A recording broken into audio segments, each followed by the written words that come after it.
नमस्कार. आज आपण एका खूपच महत्त्वाच्या संकल्पनेबद्दल बोलणार आहोत आणि ती आहे अध्ययन निष्पत्ती. आता हा केवळ एक शब्द नाहीये, तर खरं सांगायचं तर हे प्रत्येक शिक्षकाच्या हातातलं एक असं साधन आहे जे आपल्या शिकवण्याच्या पद्धतीला एक नवी, योग्य दिशा देऊ शकतं. चला तर मग ही नेमकी काय संकल्पना आहे ती सोप्या भाषेत समजून घेऊया. चला एका अगदी साध्या पण खूप महत्त्वाच्या प्रश्नापासून सुरुवात करूया. आपण वर्गात जे शिकवतो ते प्रत्येक विद्यार्थ्यापर्यंत खरंच पोचतं का? तो खरंच शिकतो का? आपल्याला सगळ्यांनाच माहिती आहे की अनेकदा असं होत नाही. काही विद्यार्थ्यांच्या शिकण्यामध्ये कुठेतरी एक अंतर राहून जातं. पण हे अंतर का निर्माण होतं? आणि सगळ्यात महत्त्वाचं म्हणजे हे अंतर आपण भरून कसं काढू शकतो? आज आपण याच प्रश्नांची उत्तरं शोधणार आहोत. तर मग या चर्चेत आपण 4 मुख्य गोष्टी पाहणार आहोत. सगळ्यात आधी अध्ययन निष्पत्ती म्हणजे नेमकं काय ते समजून घेऊ. मग विद्यार्थ्यांमध्ये शिकताना उणिवा काय येतात त्याची कारणं पाहू. त्यानंतर या उणिवा दूर करण्यासाठी उपचारात्मक अध्यापन कसं करायचं ती प्रक्रिया जाणून घेऊ. आणि शेवटी एक शिक्षक म्हणून आपण वर्गात काय काय प्रभावी गोष्टी करू शकतो यावरही बोलू. चला तर मग सुरुवात करूया आपल्या पहिल्या विभागापासून. अध्ययन निष्पत्ती म्हणजे तरी काय? ही संकल्पना म्हणजे ना आपल्या शैक्षणिक प्रवासातल्या एका दिशादर्शक यंत्रासारखी आहे, जी आपल्याला फक्त शिकवण्यापुरतं मर्यादित न ठेवता विद्यार्थी खरंच शिकले आहेत की नाही याची खात्री करायला मदत करते. मग याची व्याख्या काय आहे? सोप्या भाषेत सांगायचं तर अध्ययन निष्पत्ती म्हणजे आपण काहीतरी शिकवल्यानंतर विद्यार्थ्याच्या वागणुकीत झालेला एक ठोस बदल, आणि हा बदल आपल्याला दिसला पाहिजे, मोजता आला पाहिजे. म्हणजे इथे महत्त्वाचं हे नाही की आपण काय शिकवलं, महत्त्वाचं हे आहे की ते शिकल्यानंतर विद्यार्थ्याने काय मिळवलं आणि आता तो असं काय करू शकतो जे तो आधी करू शकत नव्हता. हे एका अगदी सोप्या उदाहरणातून समजून घेऊया. समजा एका शिक्षिकेने वर्गात मुलांना एक खरंखुरं फूल दाखवलं. ही झाली शिक्षिकेची कृती. मग आता याची अध्ययन निष्पत्ती काय असेल? तर तीही असेल की आता तो विद्यार्थी त्या फुलाचं नाव सांगू शकतो आणि त्याचे पाकळी, डेट असे वेगवेगळे भाग ओळखू शकतो. म्हणजे बघा, शिकवण्यापूर्वी तो हे करू शकत नव्हता, पण आता तो करू शकतो. हाच तो वर्तनातला नेमका बदल म्हणजेच अध्ययन निष्पत्ती. बरं, आता आपण पुढच्या टप्प्याकडे वळूया, जो आहे निदानाचा टप्पा. म्हणजे विद्यार्थ्यांच्या शिकण्यामध्ये या उणिवा किंवा हे अंतर का निर्माण होतं? हे अगदी एखाद्या डॉक्टरसारखं आहे. जसं डॉक्टर आधी आजाराचं मूळ कारण शोधतो, तसंच आपल्यालाही या शैक्षणिक उणिवांच्या मुळाशी जावं लागेल. इथे काही अगदी सामान्य कारणं दिली आहेत जी आपल्यापैकी अनेकांनी अनुभवली असतील.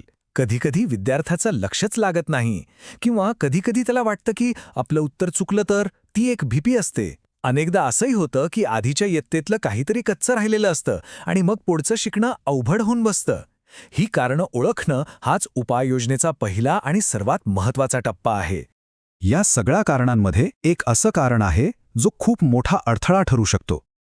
तो म्हणजे विद्यार्थ्याला शिक्षकांची भाषा समजत नाहीये. जरा विचार करा, जर संवादाचा हा पूलच तुटलेला असेल तर ज्ञानाची देवाणघेवाण कशी होणार? ती प्रक्रिया तिथेच थांबून जाते. म्हणूनच विद्यार्थ्याच्या पातळीवर येऊन त्याला समजेल अशा सोप्या भाषेत शिकवणं हे खूप खूप महत्त्वाचं आहे. चला तर आता आपण समस्येकडून थेट समाधानाकडे वळूया, आणि ते समाधान आहे उपचारात्मक अध्यापन. ही एक खूप प्रभावी आणि पद्धतशीर प्रक्रिया आहे जी विद्यार्थ्यांच्या शिकण्यातल्या उणिवा दूर करायला मदत करते. एक गोष्ट लक्षात घेऊया, उपचारात्मक अध्यापन म्हणजे तोच धडा पुन्हा शिकवणं नाही, ही त्याहून खूप मोठी आणि सखोल प्रक्रिया आहे. यामध्ये आधी विद्यार्थ्याला नेमकी अडचण कुठे येते आणि काय येते हे शोधलं जातं, आणि मग त्या ठराविक गरजेनुसार त्याला विशेष पूरक मार्गदर्शन केलं जातं. ही सगळी प्रक्रिया आपण या 4 सोप्या पायऱ्यांमध्ये बसवू शकतो. पहिलं, उणिवा शोधणं, म्हणजे विद्यार्थ्याला नेमकं काय जमत नाहीये. दुसरं, कारण ओळखणं, म्हणजे असं का होतंय. तिसरं, त्याला आधार देणं, म्हणजेच त्याला मदत करणं, पूरक मार्गदर्शन करणं. आणि चौथी, सगळ्यात महत्त्वाची पायरी, प्रगती तपासणं. आपण जे प्रयत्न केले ते यशस्वी झाले की नाही हे पाहणं अत्यंत गरजेचं आहे. आता आपण आपल्या शेवटच्या आणि सगळ्यात कृतीशील विभागाकडे आलो आहोत. एक शिक्षक म्हणून आपण रोजच्या रोज वर्गात असं काय करू शकतो ज्यामुळे प्रत्येक विद्यार्थ्याला शिकायला मदत होईल? चला काही व्यावहारिक गोष्टी पाहूया. इथे काही खूप प्रभावी गोष्टी आहेत ज्या आपण सहजपणे वर्गात वापरू शकतो. जसं की ऑडिओ व्हिडिओ वापरल्याने शिकणं मनोरंजक होतं, किंवा मुलांना स्वतःच्या हाताने प्रयोग करायला दिले तर संकल्पना कायमच्या लक्षात राहतात.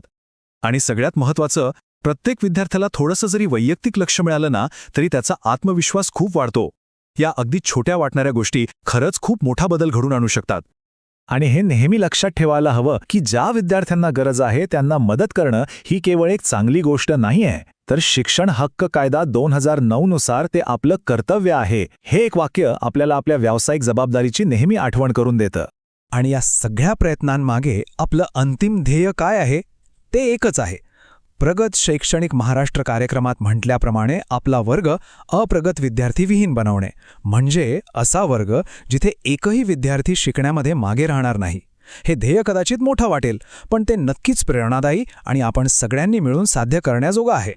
तर मग शेवटी प्रश्न हा उरतो की आज आपण ज्या संकल्पना आणि कृती पाहिल्या त्यांचा वापर करून आपण आपला वर्ग असा कसा घडवू शकतो जिथे अगदी प्रत्येक विद्यार्थी शिकेल, पुढे जाईल आणि खऱ्या अर्थाने यशस्वी होईल.